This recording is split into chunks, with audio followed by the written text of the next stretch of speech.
Kevin McCullough. Welcome back. Kevin McCullough, glad to have you with us. It is That Kevin Show, thatkevinshow.com.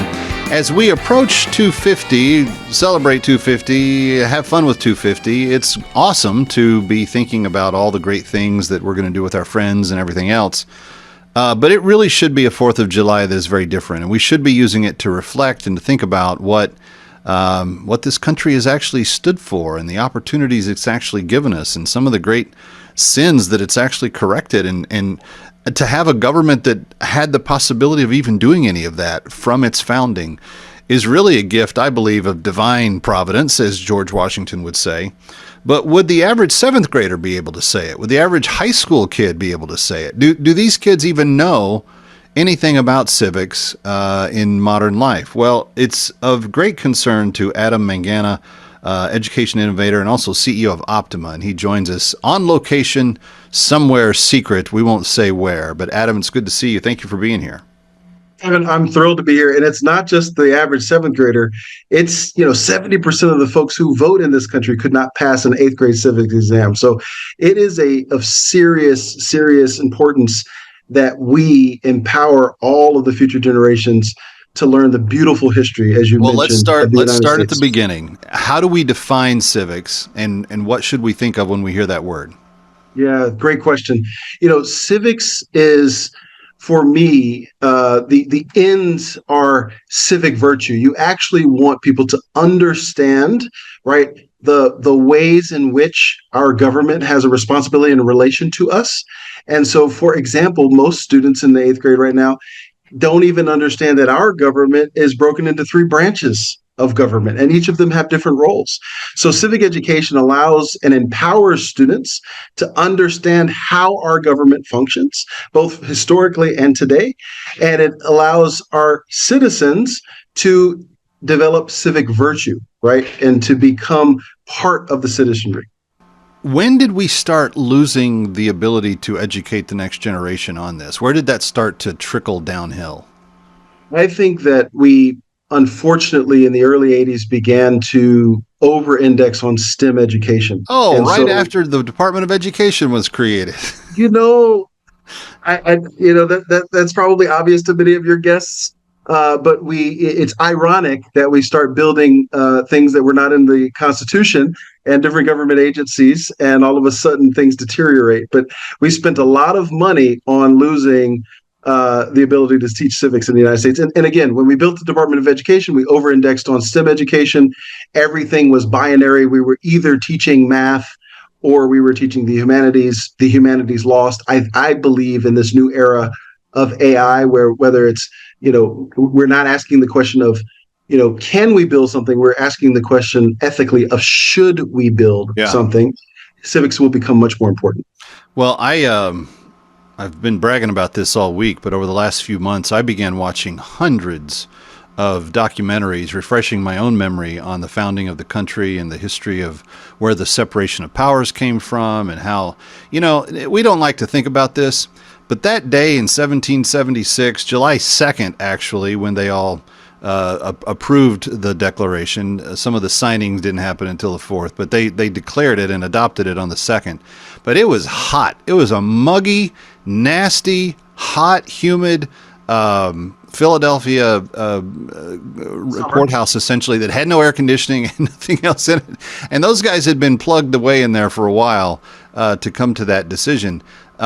But they saw from the beginning, in both the Declaration and in the Constitution and in our Bill of Rights, that we had to structure government differently in this country if we were going to succeed and long-term be able to keep federal power, executive power in check. That's not a popular thing to do with kingdoms across the world. There's not a lot of people that like to be told you have to be accountable. And yet this was groundbreaking in terms of how we did it.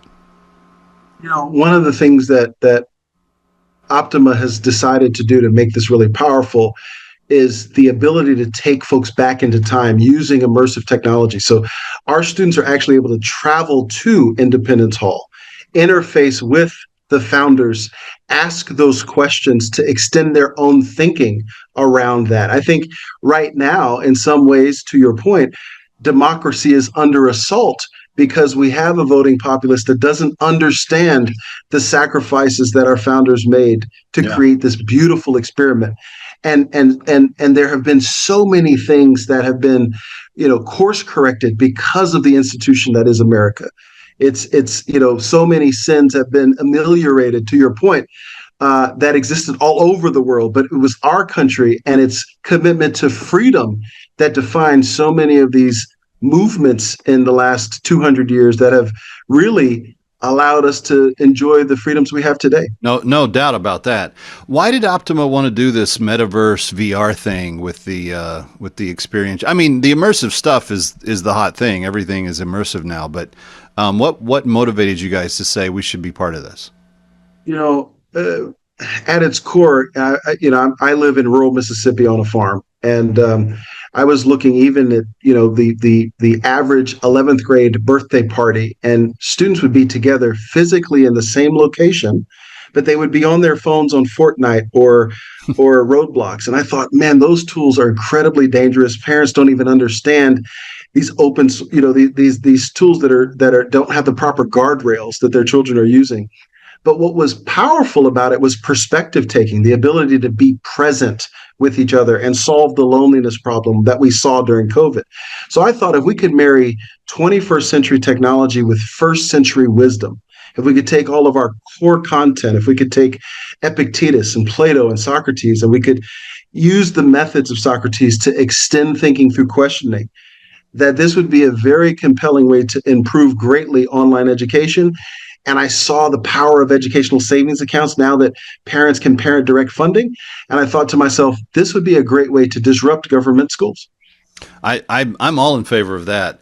I'm fascinated by this feature of having direct one-on-one conversations with George Washington and Harriet Tubman. Like I've often said, well, you've probably been asked the same thing, but if you could invite 5 people to dinner, who would it be?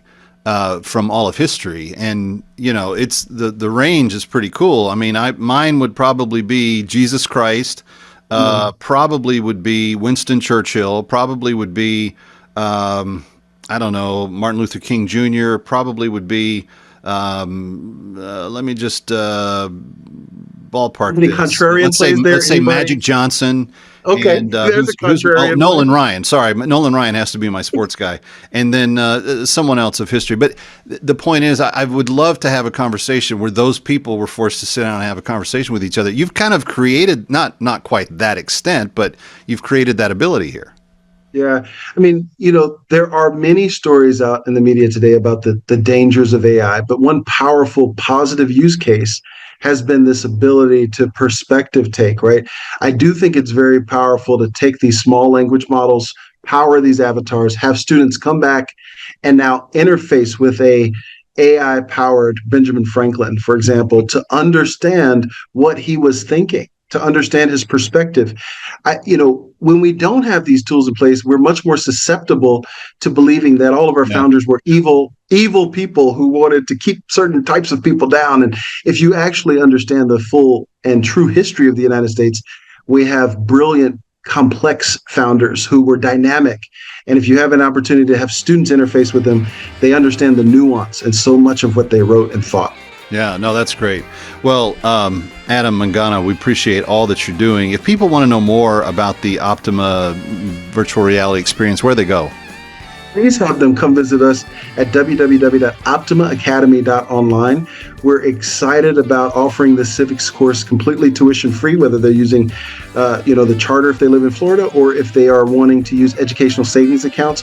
We're now offering this course in 14 states. And so check us out on Optima Academy Online to learn more. Well, we go to more than 14, so I hope that people will. Optima Academy Online. Adam Mangana, thank you for all that you're doing. Thank you so much, Kevin. It's a great show. You got it. Kevin McCullough coming back from Times Square. Happy 250, America. Stick around for more of That Kevin next.